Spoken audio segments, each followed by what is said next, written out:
Hello, everybody. It's the weekend, and it's time to begin my series of videos on the giants. And thanks to the great suggestion from somebody, I'm starting on one of my favorite giants, which is the stone giant. Uh, okay, so to begin with, somebody asked me a question of how long do the giants live?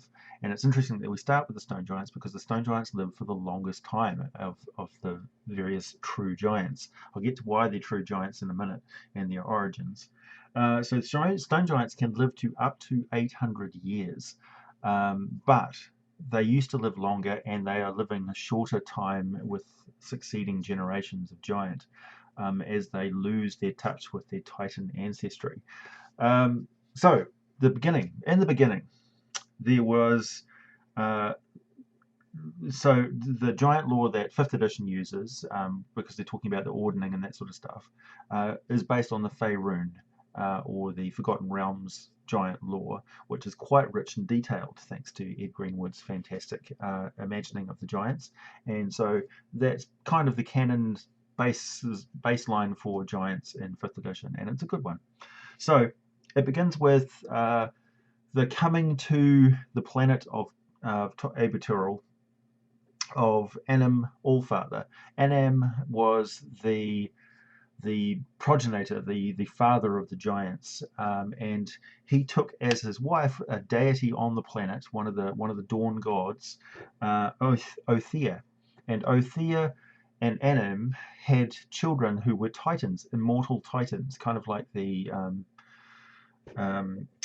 Empyreans that I was talking about in my first video.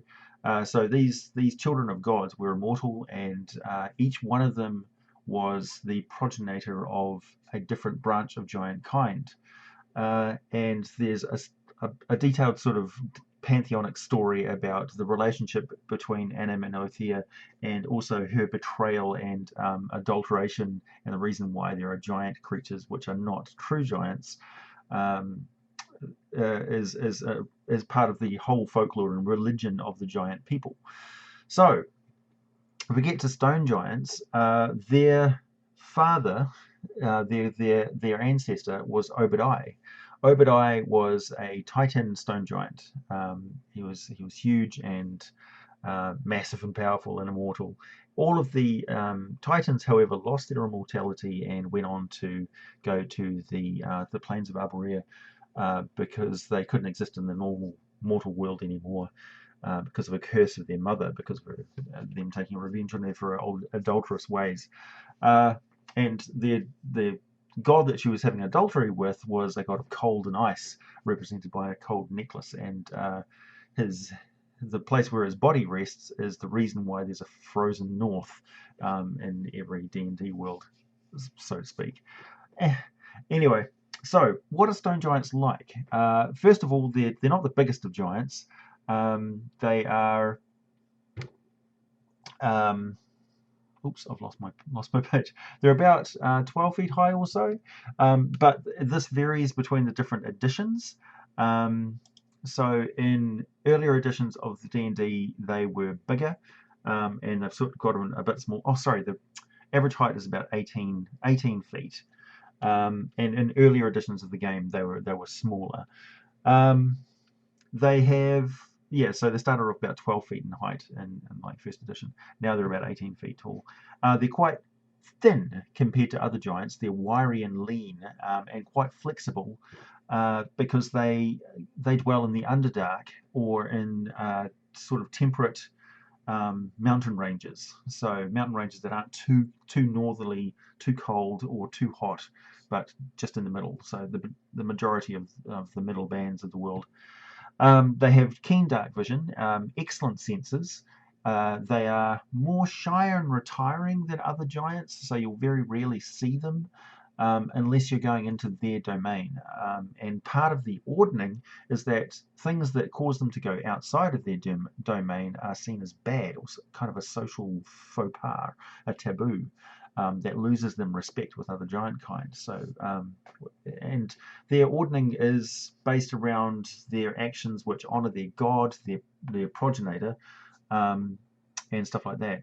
So they are the more religious of giants, and more focused on their art and craft. They are so focused on their art and craft that their relationship with their mentor, their artistic mentor, is stronger than that with their actual parents, although they take their lineage very seriously. So they're about 18 feet tall on average. Females are about a foot shorter, but of similar build, and they are lean compared to most giants. Most giants, you think of them as big, bulky things, particularly hill giants, but stone giants are not. Also, they have grey skin, and they are closely bonded to the element of rock. So the primal forces of their progenitor Titan parents still run pretty strong in their veins. Hence the reason, and they've stuck pretty close to their element of rock. Therefore, they live the longest out of the giant kind, and their society is quite intact because of their close bond through their artwork that they carve. If it's worth a story, it's worth a carving, and carvings are pictograms and images which go along with their oral tradition. They don't write down the secrets of giant kind for anybody to read. They just write down illustrations from stories like hieroglyphs, except each one is, a story in itself. So each symbol is a parable from a story in history and in folklore of their ancestors who they are related to and remember the lives of, and they pass this information down through this amazingly rich carvings and drawings and things on the cave walls and stuff like that. So yeah, the stone giants domain is built for their stature. It's epic in its scope, and it runs deep underground, and pretty much most other Underdark races know to stay the hell away from a stone giant's civilization, because they are the masters of the Underdark domain. And yeah, these are guys that took on the dragons originally, so they're not to be messed with. They have incredibly powerful things locked away for millennia, because they are no longer needed. So part of this whole story of the giants coming to Abertoril and their domination in the early years of the world. So the dragons and the giants lived side by side, although there was always a bit of animosity between them. And it erupted into violence that turned into a primal and terrible war of genocide between the two races.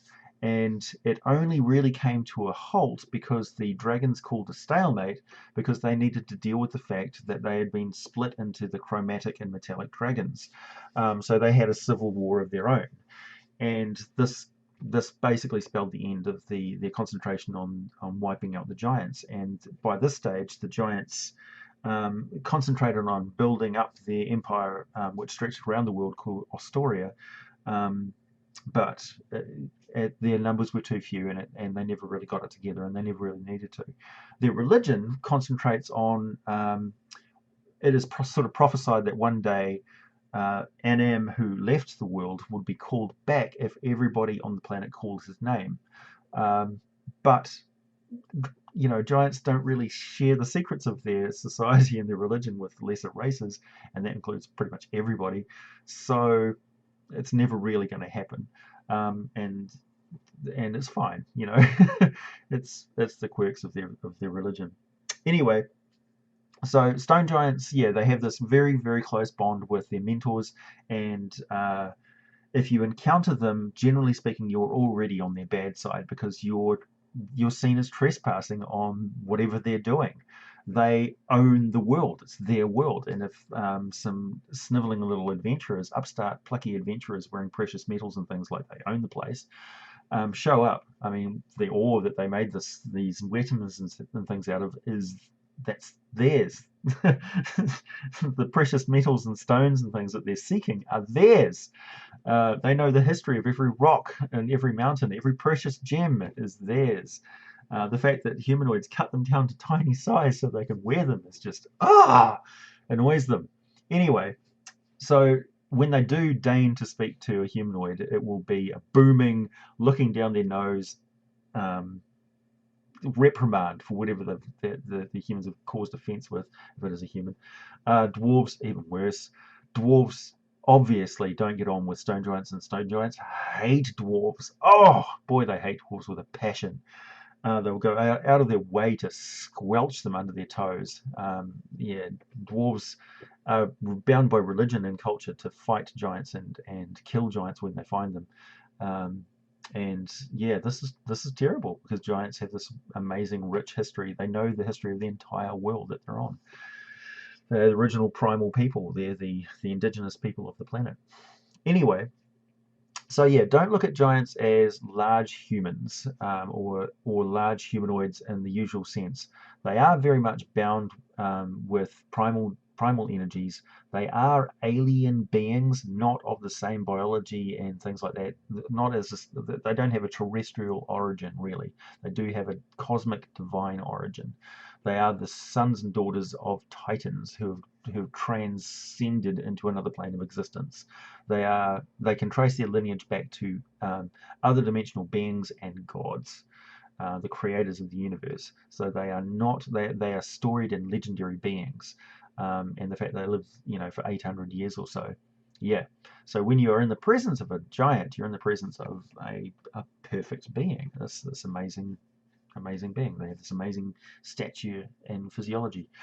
Also, they survive on very little, really.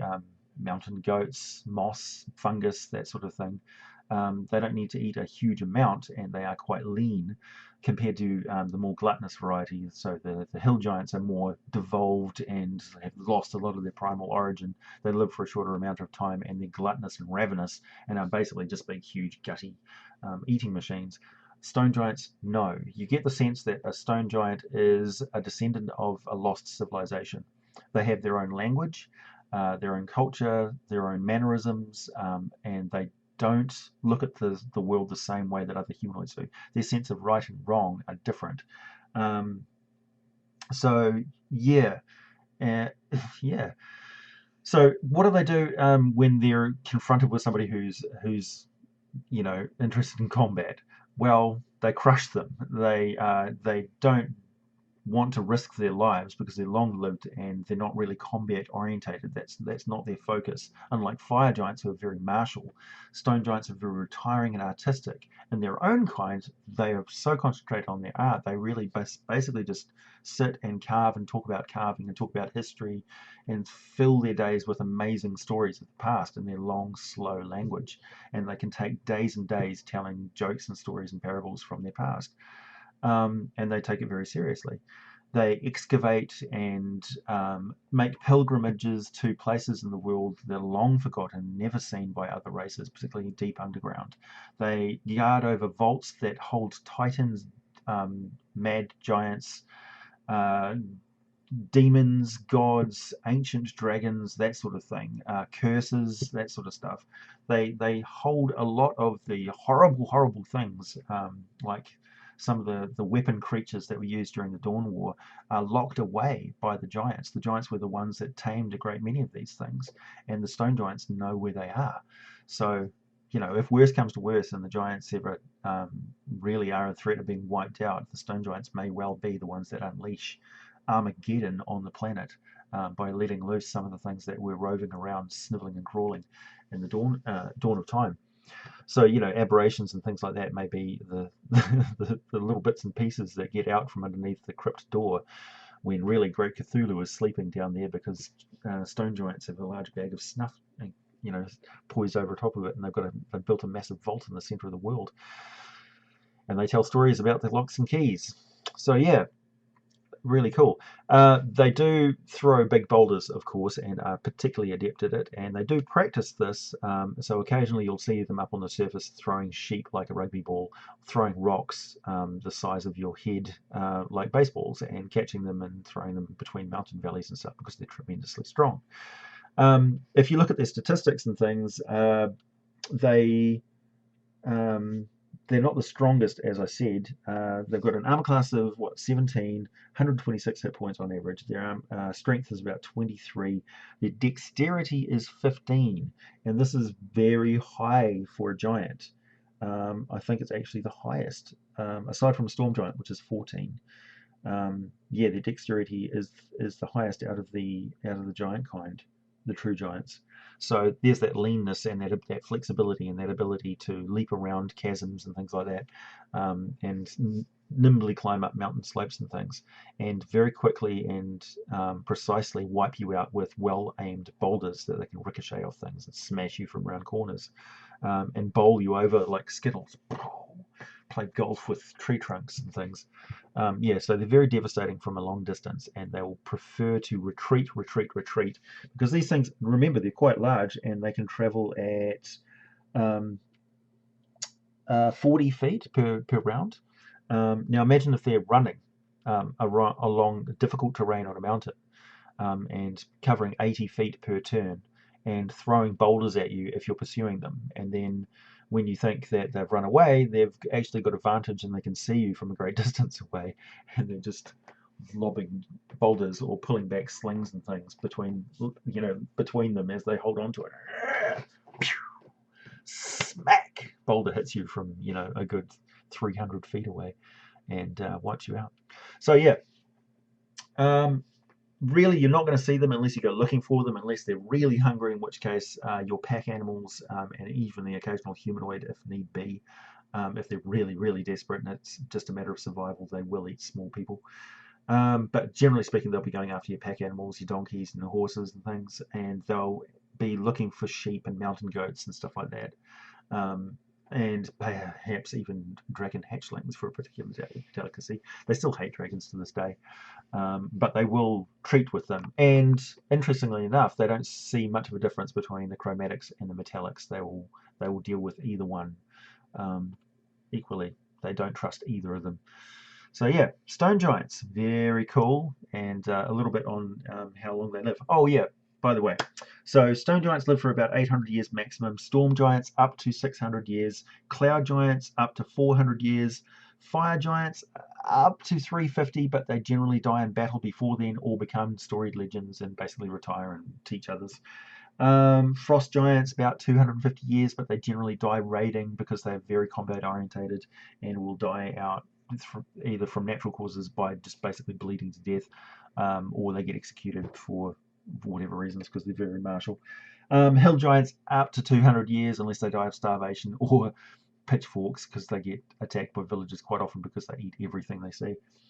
And as for ogres and things, they've got a similar lifespan to humans. Yeah, and other giant kin have got a lesser amount of time. Yeah, so that's stone giants for you.